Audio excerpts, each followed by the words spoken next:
Welcome to the Neuropathy Support Group and Podcast. I'm Chris, and I'm so glad you tuned in. It's my hope with this podcast to help all of us gather information that might help those that need support dealing with this debilitating issue. Hello, and welcome to this podcast. Before we get started, let's get the formalities out of the way with the medical and privacy disclaimer. I am not a doctor or medical professional. The information on this podcast is from personal experiences and is meant for group support. Additionally, the information discussed is not meant to diagnose, treat, or cure any underlying conditions associated with neuropathy. All names here within are private and will not be shared with any outside sources. Please consult your healthcare provider before making any health decisions. If you have medical concerns or an immediate emergency, please contact your doctor or dial 911. Well, how's everyone doing? Man, do I have some news to pass along to you, and it's really made me upset, being that it's so important to have these tests done.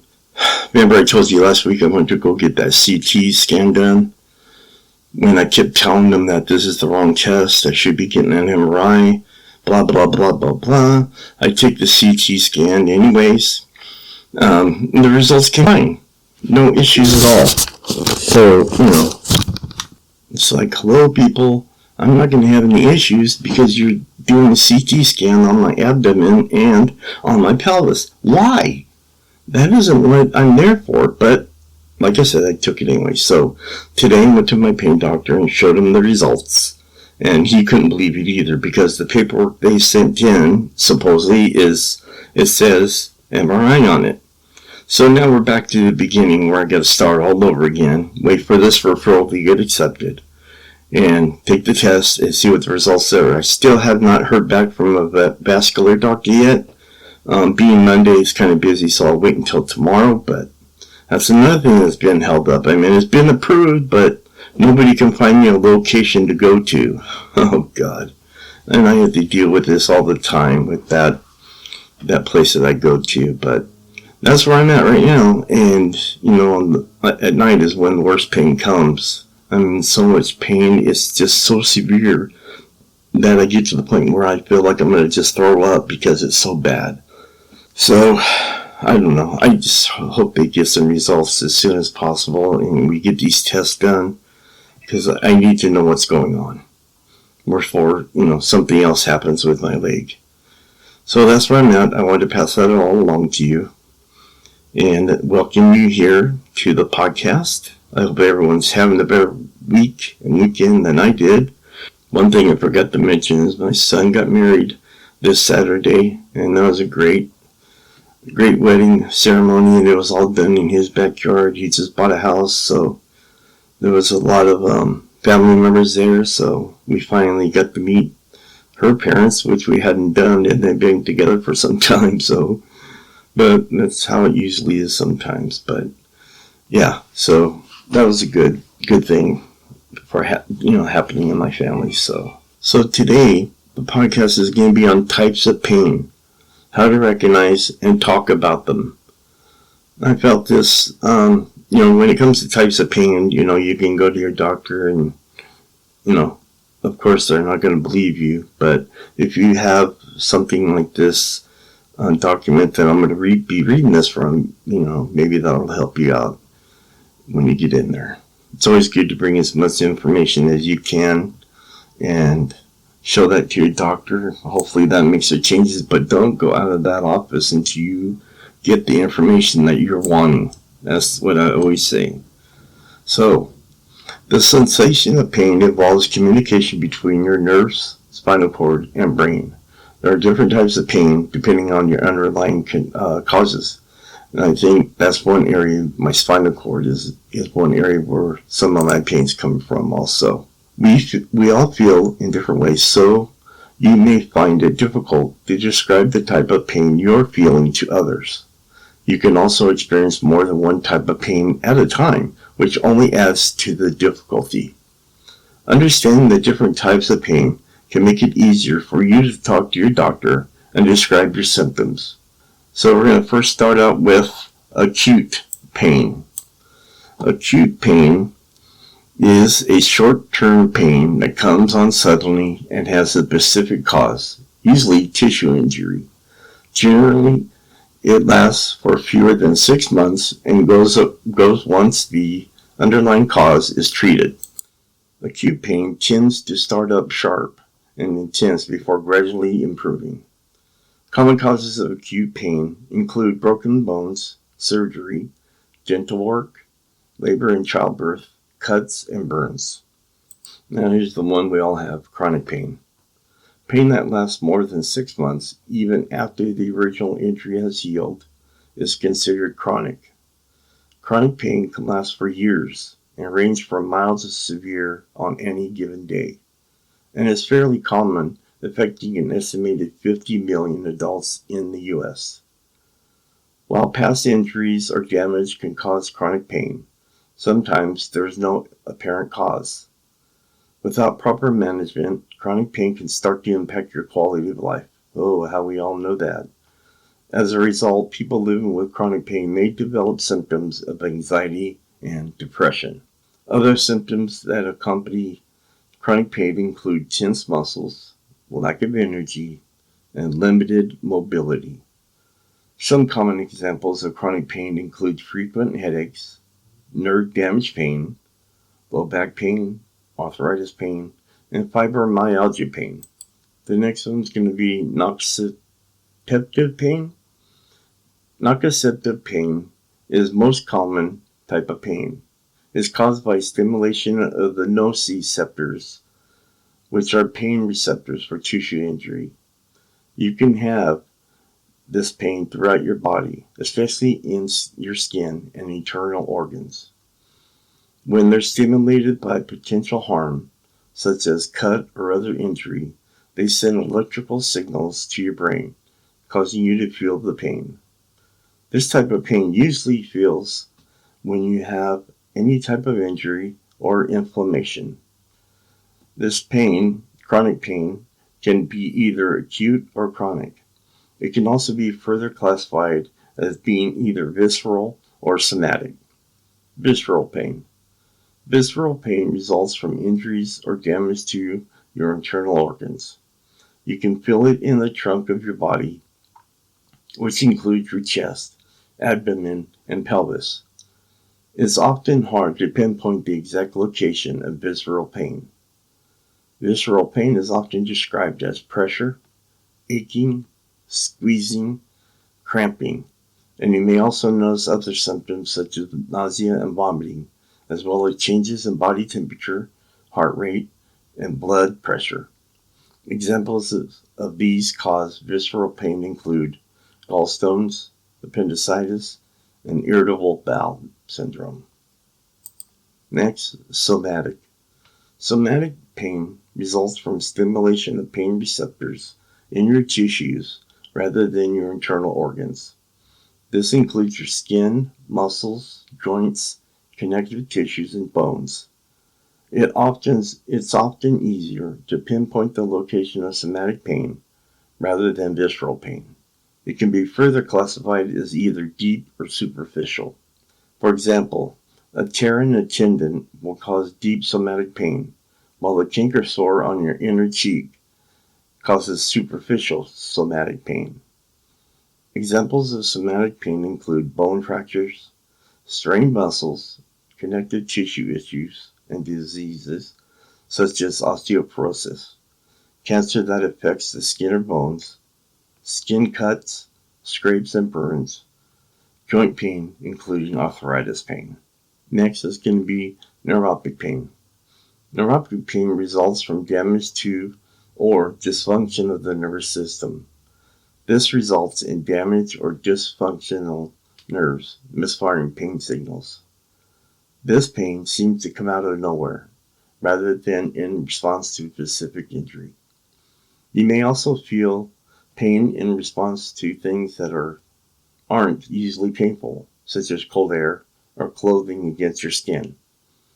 Neuropathic pain is described as burning, freezing, numbness, tingling, shooting, stabbing, and electric shocks. Diabetes is the most common cause of neuropathic pain.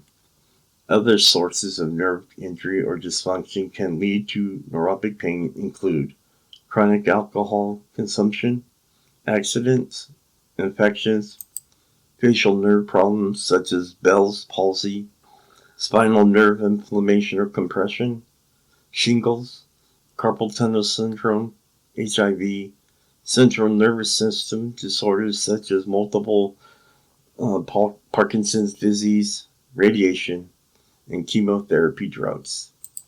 Here's some other tips for talking about pain. Pain is a very personal experience that varies from person to person. What feels very painful to one person may only feel like mild pain to another.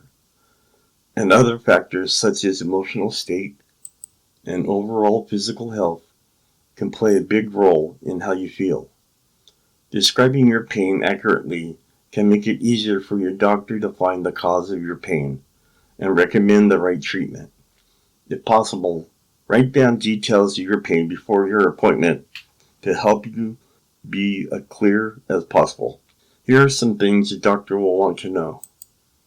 These are things that you need to make sure you write down for yourself personally. How long you've had the pain, how often your pain occurs, what brought on the pain, what activities or movements make your pain better or worse, where you feel the pain, whether your pain is localized to one spot or spread out, and if your pain comes and goes or is constant. Be sure to use words that best describe your type of pain you feel, and here's a few words to consider using. Burning, sharp, dull, intense, aching, cramping, shooting, stabbing, gnawing, gripping, pressure, heavy, tender, prickly, stinging. Keeping a pain diary to track your symptoms can also be helpful. Take note of these things. When it starts, how long it lasts, how it feels, where you feel it, how severe is your pain on a scale of 1 to 10, what brought on or triggered the pain, what, if anything, made it worse or better, any medications or treatments you're using. If you keep a pain diary, make sure to bring it along with your next doctor's appointment. So let's go ahead and finish out this episode here with one more topic. Type 5 nerve support supplements for 2023. And this will kind of give you an idea of what supplements are out there. I've tried several different kinds and none really worked for me, so I just picked what ingredients were in there, and I just took the ones that I felt I could use and will be more beneficial to me. So you can either do it that way or take the whole thing, that has all the different supplements in it. But let's talk about this briefly here. So many out there are wondering what you can do to support healthy, comfortable nerves. Understanding nerve pain and health is a bit like trying to solve a Rubik's Cube. There's such a tangled web of science, and even many experts don't offer crystal clear answers. But with the right twists and turns, you might be surprised. So, what are some known factors involved in healthy nerve function? According to the Mayo Clinic, all the following: vitamin B, which I take, including B1, B6, and B12, which is what I take, along with vitamin E and niacin, are crucial to nerve health. Smoking and alcohol. Both smoking and alcohol, along with other lifestyle factors, may have an impact on healthy function of the nervous system. Blood sugar. Blood sugar levels already in the normal, healthy range are essential to healthy nerves. So how is nerve health supported? Luckily, there are a number of nutritional supplements that may support healthy, comfortable nerves. Healthline, which is where I'm getting this article from, for example, names B vitamins, turmeric, alpha-lipoic acid, which is one I take. Additional research will turn up potential beneficial effects of white willow, skullcap, and passion flower. Many nerve health products combine some or all these ingredients, and some products include other ingredients, and some products include none. So here's the big question. How do you find the right nerve health product for your needs? We have a passion for health supplements of all kinds, and many of us have used alternative health products to improve our lives and support the health of our bodies. But through our experience in the industry, we found there is certainly a difference in the quality of products that we think everyone should consider before buying. After a review of the research and discovering a lack of what we believe to be right combination of herbs, vitamins, and essential cofactors to support nerve health, we decided to go out and formulate our own. And this is coming from a different company that's on here, which I'm not going to mention here, but I'll make sure I post it on here and let you guys know what they consider to be the number one product out there. So here's what they consider as the big 4 ingredients. From our research, we believe it is essential that any product include the big 4: alpha-lipoic acid, B vitamins, turmeric, and white willow bark. We also value some promising components, such as it's called feverfew. If you go with the liquid delivery method, it's our opinion that a liquid delivery method with its long history of use and rapid absorption is preferable. Also, liquids are easy to take and don't require to swallow another pill. So I'm going to give you the top 5 nerve support supplements of 2023 that they're ranking here. Just to let you know that none of these companies that are on here are an affiliate of mine, so I'm not getting paid for any of this information I'm giving to you. It's just for your information, so you know that there's some different products out there that you may consider yourself to try. The first one they give you down is the Nervestra, and it's a liquid. It's more like those tinctures, where you put those drops under your tongue or on your tongue. That's what it's like. And they give that one a 5 out of 5. And they put down here, we believe Nervestra is the number 1 premier nerve health product, even though it is one of the newer products to hit the market. We formulated it after a long market survey and did so. And in this product they're talking about is passion flower, whole flower, turmeric root, white willow bark, skullcap herb, feverfew herb, and oat straw herb. Those are the ingredients of that particular product. The next one they rate out of 4 out of 5. This one's called Nerve Shield. What makes this one different is Nerve Shield covers no preferred ingredients. It has B vitamins and alpha-lipoic acid, but no omega fatty acids. Additionally, it utilizes the traditional pill capsule delivery method, which is shown to be less absorbent than the liquid delivery method. So, as we talk about these different ingredients in these, it's up to you which one you want to go with. The full ingredients, or just pick and choose which items you think they are that are going to work best for you. But you also want to talk to your doctor too. Don't forget about that before you make any decisions. The next one's a 3 out of 5, and it's called Healthy Feet and Nerves. This one does not contain omega fatty acids or turmeric. Now, when it comes to turmeric, I have not decided if I want to start taking that or not. I've seen some, some things that are bad and some things that are good, so I have not decided if that's a good choice for me or not. I did go back on the alpha-lipoic acid. If you remember some episodes back, I was talking about how there's 2 different lipoic acids products. One has the R and the other one doesn't, and I went and I was using the regular, and then I went back and tried the one with the RA or the R, and it didn't work at all for me. I didn't see no differences, so I just went back to the regular one because the one with the R in front of it costs a lot more money. So that's the choice I made. The next one they give a 2 out of 5, and that's called Neuroplenish. This one's a hand and foot nerve formula. And this one contains 2 of the 4 preferred ingredients. It only carries 2 items. It has B vitamins and alpha-lipoic acid, but does not contain omega fatty acids or turmeric. The first thing that they noticed was a rather short list of ingredients. And like many others in the industry, there's just nothing that makes them different from their competitors. And when there's been so much new and exciting research in the past years, sticking to the same old formula isn't that impressive. And finally, nerve support formula. I think this is one of those that I took when I first started out on this podcast episodes back in about 3 years ago.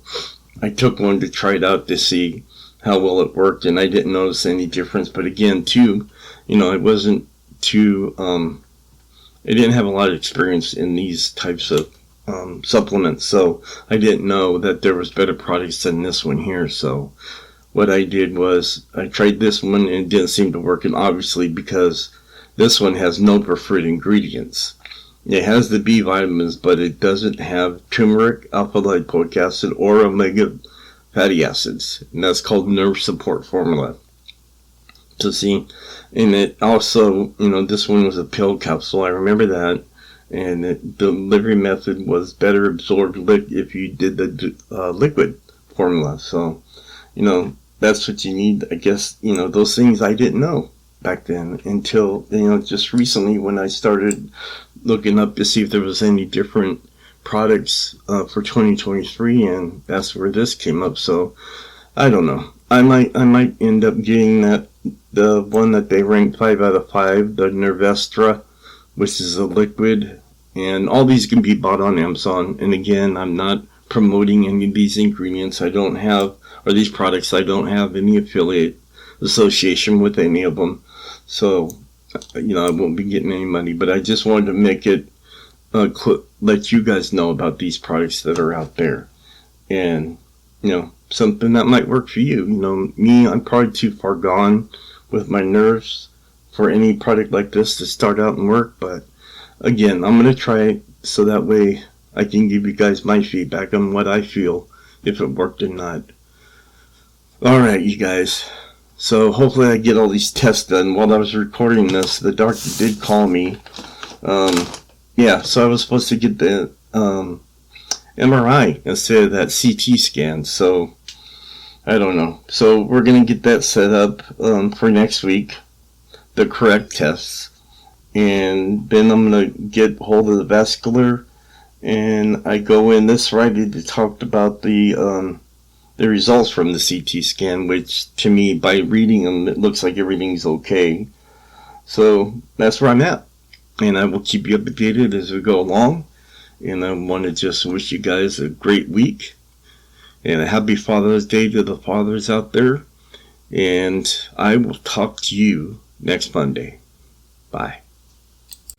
As we come to a close, it's my hope this podcast and other sources, such as product reviews that I have discussed today, can better our lives and give us some relief dealing with neuropathy. This episode plus others are posted every Monday on Facebook, Twitter, Instagram, iTunes, Spotify, and Stitcher. And finally, whatever life throws at you, even if it hurts you, just be strong and fight through it. Remember, strong walls shake, but never collapse. Talk to you next Monday.